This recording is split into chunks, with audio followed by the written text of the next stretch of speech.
Salutations everyone, and welcome aboard. I'm Rail Spike, and I'll be your conductor for today. Or should I say, your Mr. Conductor, because today is a very special day. And if you've read the title, I think you know what I meant. Today marks the 30th anniversary of an old childhood memory of mine on PBS.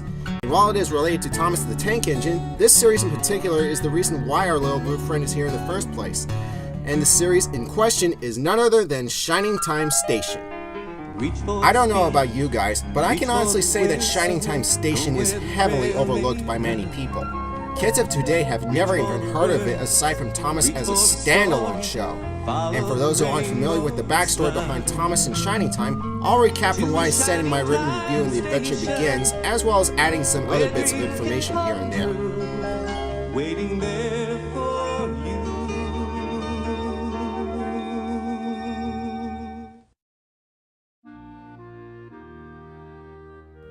Thomas began in 1945 as a collection of books called the Railway Series by an Anglican clergyman named Wilbur Awdry, commonly referred to as the Reverend W. Awdry.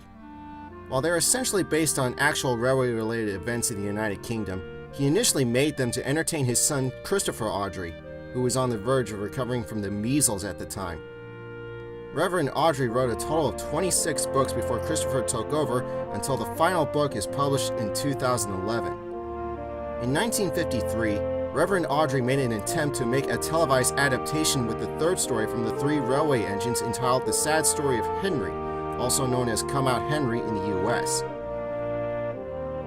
Unfortunately, the trial run was left with unpleasant results as a model train derailed due to a switch track set in the wrong way and had to be derailed by hand. To make matters worse, everything is in live broadcast, which gave them very little room to foul up. It wasn't until the late 70s or early 80s when Britt Allcroft stepped in and decided to give the televised adaptation a second chance. After coming to an agreement, the newly created Thomas the Tank Engine and Friends made its televised debut in 1984 on the ITV network. Following the completion of Season 2 in 1986, Britt decided to send Thomas and his friends on a transatlantic journey to North America. And with a little help from Rick Siggelkow, Shining Time Station rolled into PBS in 1989. This would also explain to the audiences outside of the US why it was even in Thomas and the Magic Railroad to begin with. Well, kinda. So, now that we're all caught up, one question remains. How does this show hold up? I personally think that is a legitimate question because I do know that the only way to know is to find out. Let's climb aboard the Rainbow Sun and venture to our destination. Shining Time Station, Season 1, Episode 1. A place unlike any other.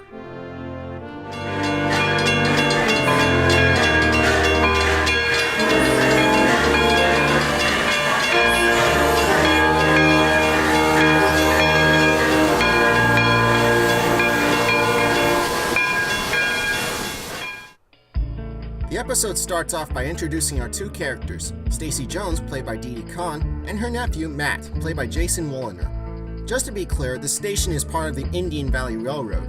In fact, there was a short-line railroad of the same name in real life that connected with the Western Pacific at Paxton, California. Unfortunately, the railroad closed down in December of 1938 and was torn up within the following 2 years.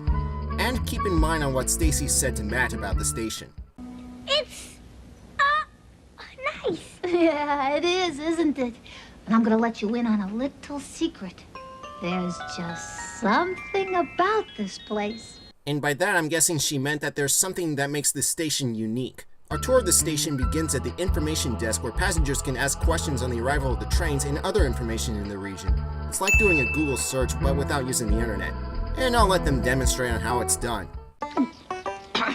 Excuse me, sir. Does the express train to Fort Farley stop at Cloggyville? I don't know, Aunt Stacy. Now you say yes. Yes. Oh, good. Then I'm gonna have to buy a ticket. And that's how they handle it since the station opened in 1885. Well, at least in the show's universe. Next, they head for the ticket office. Not a lot to say. You just buy a train ticket to your destination and you're all set. No automated ticket machines are needed compared to train stations of today. After that, passengers can choose to sit down and pass the time at the waiting area, or they can head for the arcade by playing games, listen to music, or watch a little movie. I honestly wish there are arcades like that at train stations, but we ended up with video arcades of today, which can only take at least 2 quarters to use. And how much does each of the machines cost to run? Only a nickel. I think it would be nice to have something like that if it wasn't for that inflation factor. Of course, there's one question that Matt has in mind. Do trains ever stop here? Well, some do. Steam engines, diesel engines. Fire engine? Oh, Matt, come here. This is my plan. I'm gonna make this old station as good as it ever was. There'll be passengers rushing around, going to faraway places. It's gonna be a very busy station, just like the days when my old granny used to run it. I'm pretty sure that you'll get there with a little help. Oh, and remember what I said about listening to music in the arcade? That's where the Jukebox Band comes in. Each 28-minute episode comes with one song from these guys, usually from Public Domain, a simple medley, or railroad themed. But our Shining Time cast wouldn't be complete without our main attraction played by Sir Richard Starkey. Commonly known as Ringo Starr, he's well known for his work as the drummer for the Beatles until the official breakup in 1970. As an aside, he replaced Pete Best because, well, if you listen to the first recording of Love Me Do, you'll notice that Pete's drumming style is inconsistent. But I'm getting off topic, so I might as well re-rail this before it gets out of control. Well done, lad. What's your name? Matthew. Or is it Matthew? And you may call me Mr. Conductor. Keep in mind that Ringo is the first Mr. Conductor in the series. 2 more will follow in the years to come. You are interested in trains, aren't you? Yes, sir. Splendid. Then I'll tell you a story about my friend Thomas. And as I said, this show gives us an introduction to Thomas the Tank Engine, as indicated by the very first episode, Thomas and Gordon, otherwise known in the US as Thomas Gets Tricked. Right off the bat, we're introduced to Thomas. He began his life on Sodor as a station pilot, tasked to bring in coaches for the big engines to take on long-distance journeys. After an inbound train arrives and all the passengers disembark, Thomas takes the empty coaches back to the coach yard and the big engines can rest for their next assignments. He also likes to play tricks on other engines, with Gordon being the easy target. Thomas likes to tease Gordon with his whistle. Wake up, lazy bones. Why don't you work hard like me? This I can relate to because I'm also a hard worker, even though I don't tease any of my co-workers, but I digress. After coming in with an express train, Gordon dozed off when Thomas came in to tease him again. Since then, he decided to give Thomas a little payback. The next morning, Thomas had a hard time waking up. There's not enough fire to build a full head of steam, and on top of that, departure time for the express is drawing near. After Thomas built up steam, he coupled up to the back of the train to get it ready for the day ahead. Hurry up, you, said Gordon. Hurry yourself, replied Thomas. That's a good retort, I'll give it that. Even the George Carlin variant is well executed. Hurry up, you, said Gordon. Hurry up yourself, replied Thomas. After Thomas got the train into position, Gordon backed down to couple onto his train. All the passengers climbed aboard and Thomas gave the train a running start. But unknown to Thomas, no one had uncoupled him, which gave Gordon an opportunity to take him out on a ride. He continued to pick up speed, but Thomas had a hard time keeping up with him. Once the train came to a stop at Wellsworth Station, they uncoupled Thomas from the train, spun him around on the turntable, and moved him out of the way. But our little blue friend has to top off with water before he can make the return trip. Maybe I don't have to tease Gordon to feel important, Thomas thought to himself, and he puffed slowly home. And thus ends the very first episode of Thomas the Tank Engine and Friends. Afterwards, Mr. Conductor left and we're introduced to 2 more characters, Engineer Harry Cupper, played by the late Leonard Jackson, and his granddaughter Tanya, played by Nicole Rochelle. Yes, I'm aware that is her professional name, no need to point it out. With the picture machine fixed, we are given the first of the numerous music videos, this one featuring a song called Start Where You Are. This is a perfect fit, seeing that it is, of course, the first episode of the show, and the fact that it was taking place at a county fair does add a nice touch. Following that, we are given the first look at the inside of Harry's workshop. Although we'll be given the Billy Two Feathers in Season 2, there are plenty of Railroad Deanna to find inside. We then rejoin Mr. Conductor, who is going to tell us about Edward. This is done through the second episode of Thomas and Friends, Edward and Gordon, though people in the US may know it better as Edward Helps Out. As the story begins, Edward felt upset as he didn't get a chance to work. Some of the big engines like to put him down, though Gordon does it more often. The driver won't choose you again, said Gordon. He wants strong engines like us. However, the driver and fireman felt bad and decided to give Edward a chance to shine. After building a full head of steam, he rolled out of the sheds to begin work. He handled his passenger train without any problem. Even the driver was very impressed with Edward's performance. Later that night, he felt too happy to care about what the others had to say. I didn't notice this until a while ago, but from what I understand, the first half of the episode is actually a more condensed version of the first Railway series story, Edward's Day Out. In the second half, Edward hoped that nothing had changed, but Gordon didn't even care, seeing that he'll get to Polar Express. After Gordon left the sheds, Edward went to the yard for shunting assignments. He does so by playing with some troublesome trucks, or the freight cars in the US version. Later, he took a breather when he heard Gordon's whistle, and by the looks of it, he's not a happy camper.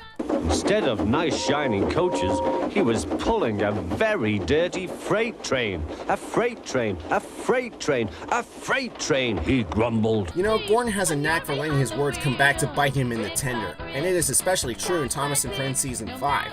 A bird of view for Gordon is a prime example. Anyway, after going back to shunting duties, he's been sent to the main line for assistance.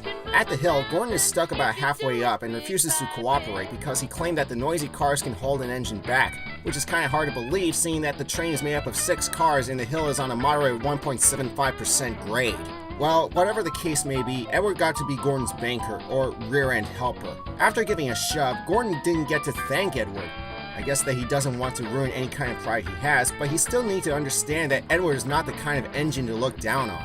Arriving at Marin Station, Edward took on water, and the story concludes with his driver promising to give him a new coat of paint the next day. Following that, as well as a banjo player getting a ticket to Leaping Log, the episode concludes with Harry deciding to stay as he also finds something unique about the station. And I can honestly say that it is a great way to kick off the show. To me, it establishes the characters, the setting, and the problems they have to solve along the way. It also provided a great introduction to Thomas to the American demographic. Sure, you could argue that there are some things that should be better off without, but if that were the case, then it wouldn't have had a broader audience than it had from the beginning. I feel that the same can be said for Bob the Builder when it was first introduced in the US on Nick Jr., but there is one more character who's left absent throughout the pilot episode. For now, this concludes part 1 of this 2-part review. I won't give it a final score yet because there is one more episode to complete this Shining Time cast. So until then, I'm Rail Spike, checking for part 2 coming up real soon, and I'll let the Jukebox Band play us out from here.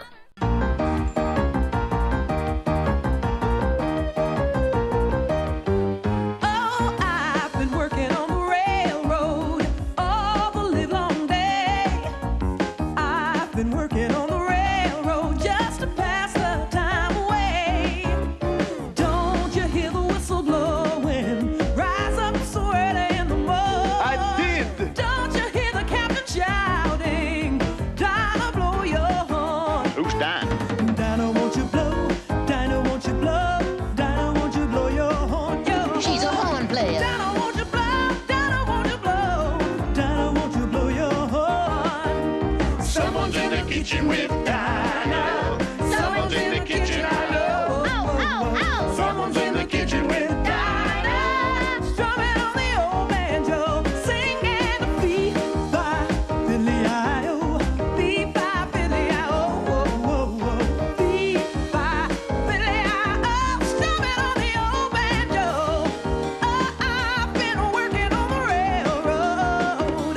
I've been working, yeah.